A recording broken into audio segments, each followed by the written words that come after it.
हर घर पाठशाला कार्यक्रम में आप सबका स्वागत है। मैं ज्योत्सना शर्मा, प्रवक्ता राजनीति विज्ञान, राजकीय वरिष्ठ माध्यमिक पाठशाला क्यारकोटी, जिला शिमला से। बच्चों, आप सब इन सब नेताओं को पहचान रहे होंगे। ये सब भारत देश के राष्ट्रपति पद पर आसीन रहे हैं। डॉक्टर राजेंद्र प्रसाद हमारे देश के प्रथम राष्ट्रपति थे और वर्तमान में श्री रामनाथ कोविंद जी राष्ट्रपति हैं। स्वतंत्रता के बाद से अब तक हमारे देश में 14 राष्ट्रपति हो चुके हैं। आप सभी राष्ट्रपतियों के नाम व कार्यकाल अपनी कॉपी में नोट कीजिए।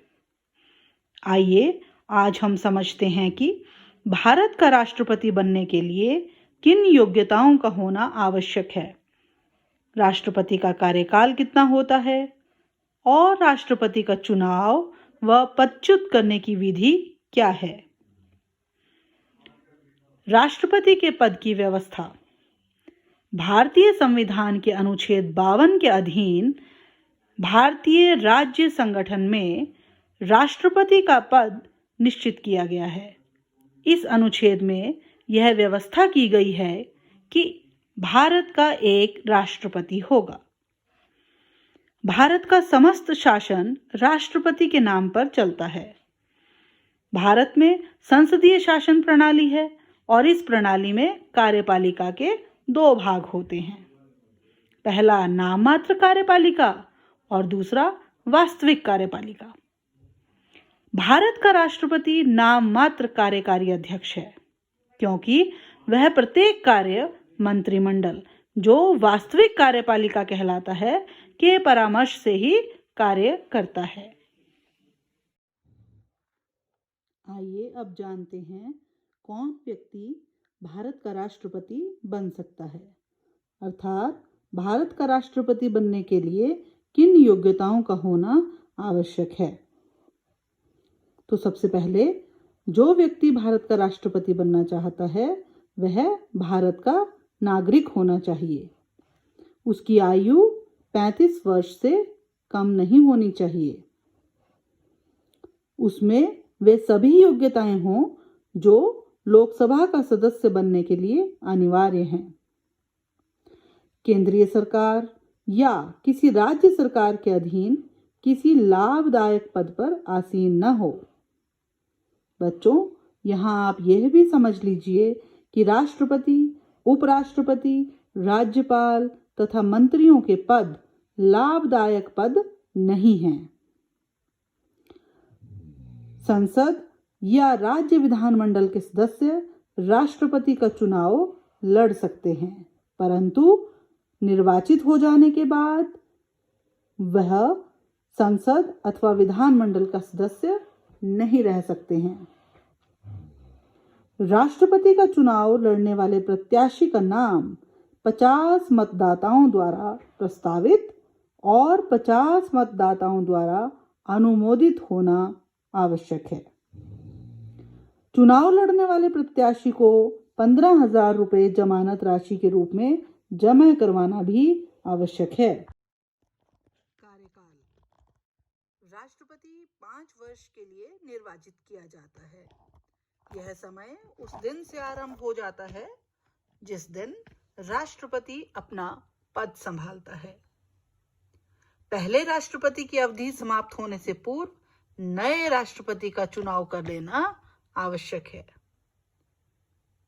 मान लीजिए यदि किसी कारणवश नवनिर्वाचित राष्ट्रपति निर्धारित समय पर अपने पद को संभालने की शपथ नहीं ले सकते, तो उस समय तक पहला राष्ट्रपति ही उस पद पर आसीन रहेगा। राष्ट्रपति के पद का रिक्त होना। 5 वर्ष का समय समाप्त होने से पहले राष्ट्रपति का स्थान 3 कारणों से खाली हो सकता है। पहला, यदि राष्ट्रपति स्वयं त्यागपत्र दे दें,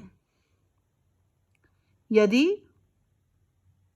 मृत्यु हो जाए, यदि महाभियोग की कार्यवाही चलाकर संसद के द्वारा राष्ट्रपति को पदच्युत कर दिया जाए। किसी भी कारणवश राष्ट्रपति का स्थान रिक्त हो जाए तो उपराष्ट्रपति उसके स्थान पर कार्यभार संभालते हैं। उपराष्ट्रपति अधिक से अधिक 6 मास तक उस पद पर रह सकता है। 6 मास के भीतर नए राष्ट्रपति का निर्वाचन हो जाना अनिवार्य है। मान लीजिए यदि किसी कारणवश राष्ट्रपति या उपराष्ट्रपति दोनों का स्थान रिक्त हो जाए तो भारत का मुख्य न्यायाधीश अस्थायी रूप से राष्ट्रपति के पद को संभालते हैं, और यदि मुख्य न्यायाधीश की अनुपस्थिति भी हो जाए तो ऐसी स्थिति में उच्चतम न्यायालय के वरिष्ठ न्यायाधीश कार्यवाहक राष्ट्रपति के रूप में कार्य करेंगे। संविधान के अनुसार भूतपूर्व राष्ट्रपति अथवा वर्तमान राष्ट्रपति को दोबारा चुनाव लड़ने का अधिकार है, परंतु एक व्यक्ति कितनी बार राष्ट्रपति का चुनाव लड़ सकता है या एक व्यक्ति अधिक से अधिक कितने वर्ष तक राष्ट्रपति के पद पर रह सकता है, इन बातों के विषय में हमारा संविधान मौन है। वेतन तथा भत्ते 2018 के वार्षिक बजट द्वारा राष्ट्रपति का वेतन 5 लाख रुपए महीना किया गया है। इसके साथ ही 30 लाख रुपए वार्षिक पेंशन निर्धारित कर दी गई थी। राष्ट्रपति को 3 लाख रुपए वार्षिक निजी सचिव के लिए भत्ता भी दिया जाता है। राष्ट्रपति को जीवन भर सरकार की तरफ से मुफ्त डॉक्टरी सहायता भी मिलती है। रहने के लिए राष्ट्रपति को सजा सजाया निवास स्थान मिलता है, जिसे राष्ट्रपति भवन कहा जाता है। राष्ट्रपति का वेतन और भत्ते भारत की संचित निधि अर्थात कंसोलिडेटेड फंड से दिए जाते हैं। यह एक ऐसा फंड है जो संसद के मतदान के अधिकार क्षेत्र से बाहर है। राष्ट्रपति का वेतन, भत्ते और अन्य सहूलतें उनके कार्यकाल में कम नहीं की जा सकती हैं। विशेषाधिकार संविधान के अनुसार भारत के राष्ट्रपति को कुछ विशेषाधिकार भी दिए गए हैं, जैसे राष्ट्रपति को बंदी नहीं बनाया जा सकता। राष्ट्रपति पर भारत के किसी भी न्यायालय में मुकदमा नहीं चलाया जा सकता। राष्ट्रपति अपने किसी कार्य के लिए किसी भी न्यायालय के प्रति उत्तरदायी नहीं है। राष्ट्रपति द्वारा शपथ प्रत्येक व्यक्ति को राष्ट्रपति का पद संभालने से पहले मुख्य न्यायाधीश की उपस्थिति में शपथ लेनी पड़ती है, जिसमें वे भारत के राष्ट्रपति पद पर कर्तव्य का पालन करने और संपूर्ण योग्यता के साथ संविधान और कानून की रक्षा करने, भारतीय जनता की सेवा और कल्याण करने की शपथ लेते हैं। राष्ट्रपति को पदच्युत करने की विधि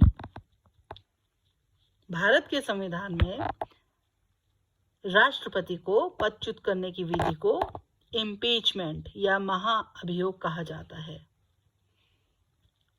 संविधान के उल्लंघन के दोष में ही राष्ट्रपति को महाभियोग की कार्रवाई चलाकर पदच्युत किया जा सकता है।